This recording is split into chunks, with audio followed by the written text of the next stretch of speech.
रामगढ़ में भगवान शिव का एक बेहद ही खास और भव्य मंदिर था। दूर दूर से भक्तजन शिव जी के दर्शन के लिए यहाँ आते थे। ये मंदिर इतना चमत्कारी था कि यहाँ आने वाले हर भक्त की मुराद पूरी हो जाती थी और इसीलिए हर मौसम उस मंदिर का परिसर भक्तजनों से भरा पड़ा रहता था। लेकिन एक बार सावन के महीने में मंदिर में काफी भीड़ थी। हर हर महादेव की जयकारों की गूंज मंदिर के हर कोने में गूंज रही थी कि तभी अचानक आकाश में बिजली हुई और सोने की एक थान हवा में उतरती हुई मंदिर के आंगन में आई और एक भविष्यवाणी हुई। जो कोई भगवान शंकर का सच्चा भक्त और प्रेमी होगा उसे ही ये सोने की थाल मिलेगी। इस भविष्यवाणी को सुन मंदिर में मौजूद सभी लोग हैरान हो गए और उस दिव्य थाल को देखने के लिए इकट्ठा होने लगे। अरे अरे भीड़ मत मचाओ, हटो यहाँ से। जय भोलेनाथ। मुझे पता है कि ये थाल आपने अपने सबसे बड़े भक्त के लिए यहाँ भेजी है और मैं ही आपका सबसे बड़ा भक्त हूँ। मैंने अपना पूरा जीवन आपकी सेवा में अर्पण किया और आज उसी का फल मुझे मिलने जा रहा है।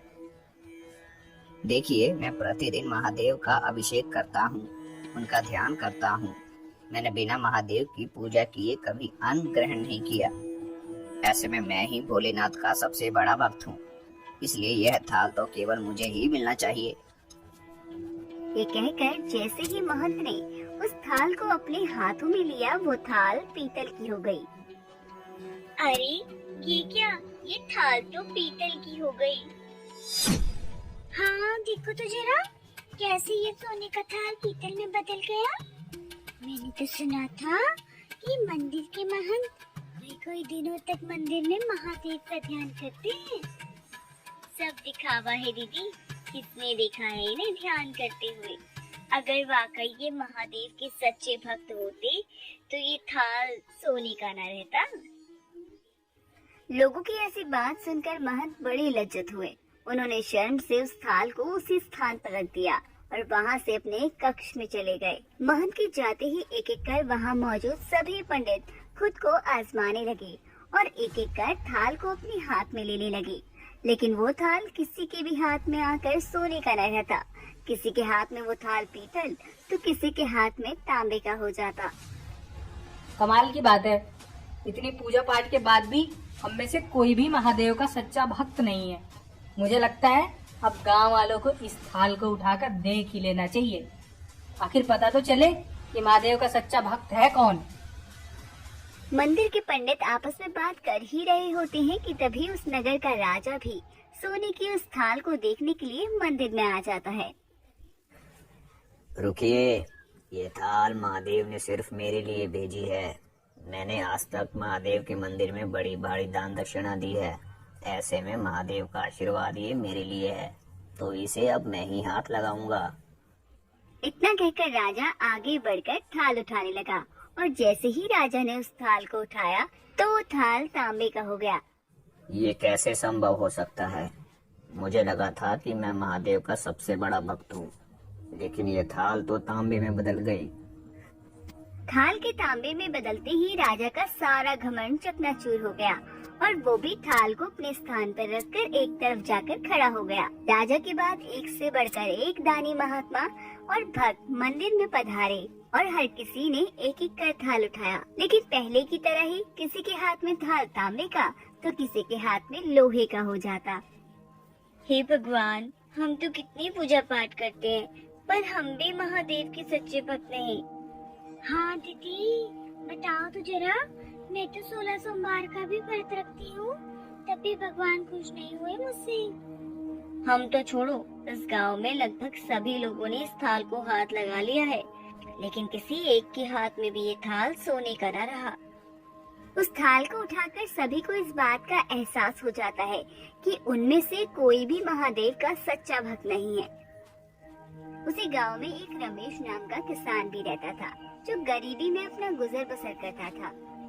सावन का महीना है और मैं पूजा पाठ भी नहीं कर पाता हूँ। जल्दी से मंदिर हो आता हूँ, कहीं काम में देरी हो गई तो मालिक नाराज हो जाएंगे। रमेश जल्दी जल्दी मंदिर की ओर जाने लगा कि तभी उसे रास्ते में एक बूढ़ा भिखारी मिला।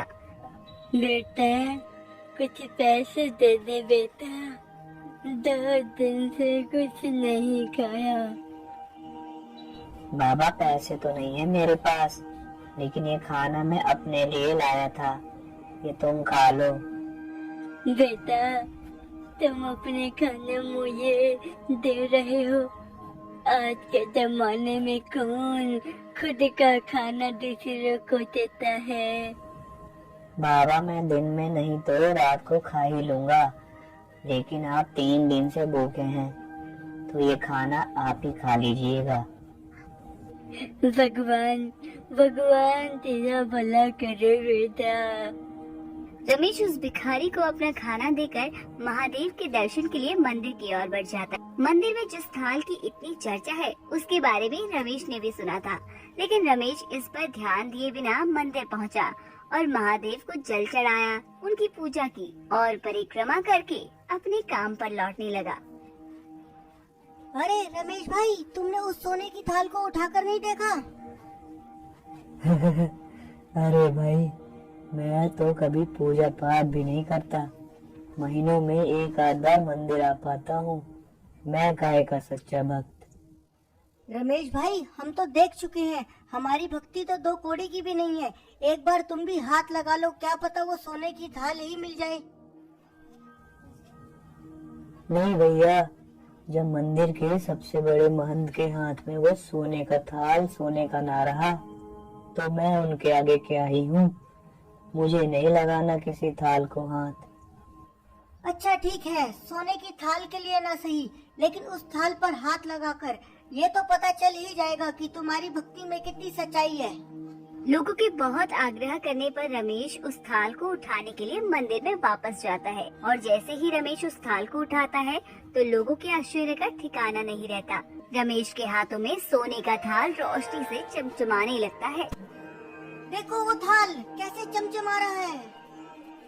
अरे वाह रमेश, तुम ही महादेव के सच्चे भक्त हो, लेकिन तुम तो कभी पूजा पाठ भी नहीं करते और महीने में मैंने तुम्हें एक आध बार भी मंदिर में नहीं देखा, फिर भी तुम्हारी सच्ची भक्ति कैसे?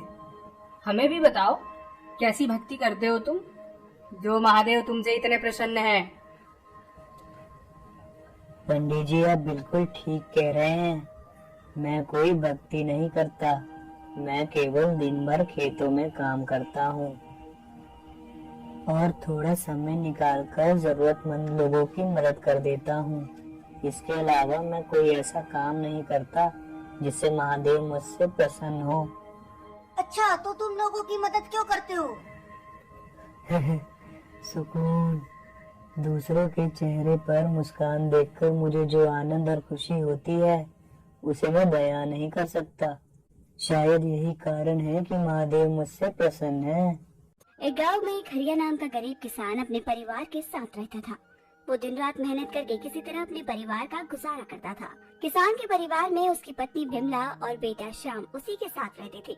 एक दिन किसान ने अपने बेटे श्याम से कहा, बेटा श्याम, तुम्हारी माँ किसी काम से बाहर गई हुई है और मैं भी खेतों में बुआई करने जा रहा हूँ, इसलिए तुम घर पर ही रहना। तुम्हें तो पता है ना कि आजकल गांव में कितनी चोरियां हो रही हैं, ऐसे में घर को छोड़कर कहीं मत जाना। ठीक है पिताजी, मैं कहीं नहीं जाऊंगा, आप निश्चिंत रहिए। कड़ी धूप में हरिया खेतों की तरफ निकल पड़ा और खेत पहुंचते ही उसने गुड़ाई का काम शुरू कर दिया। चमचमाती धूप में हरिया कुदाल से खेतों में गुड़ाई कर ही रहा होता है कि तभी उसे कुदाल से किसी धातु के टकराने की आवाज सुनाई देती है। हरिया जैसे ही मिट्टी हटाकर देखता है तो उसे एक चमचमाता हुआ डब्बा दिखाई देता है। हरिया उस डब्बे को बाहर निकालता है। अरे वाह, लगता है ये डिब्बा बहुत चमचमा रहा है, ऐसा लगता है कोई खजाना होगा इसमें। ये सोचकर हरिया ने जैसे ही डब्बे को खोलकर देखा वो उदास हो गया। ये क्या, ये तो बस एक बेकार सी किताब है। मुझे तो लगा था कि आज कोई भारी खजाना मिल गया है मुझे, मैं अनपढ़ क्या ही करूंगा इस किताब का। इतना कहकर हरिया उस डब्बे को वही खेत के एक कोने में फेंक देता है और फिर से अपने काम पर लग जाता है। थोड़ी देर बाद हरिया का बेटा श्याम भी अपने पिता के पास खाना लेकर आता है। बेटा, आ गया तू? और माँ आ गई थी तेरी घर पर? हाँ पिताजी, माँ तो कब का आ गई थी। चलिए मुंह हाथ धोकर खाना खा लीजिए। हरिया मुंह हाथ धोता है और पेड़ के नीचे खाना खाने के लिए बैठ जाता है। अरे वाह, आज तो खाना देखने में बहुत ही अच्छा लग रहा है। हाँ पिताजी, माँ ने आज बहुत ही स्वादिष्ट खाना बनाया है। वाकई खाना बहुत स्वादिष्ट था। हरिया खाना खा ही रहा होता है कि तभी श्याम की नजर भी उस किताब पर पड़ जाती है।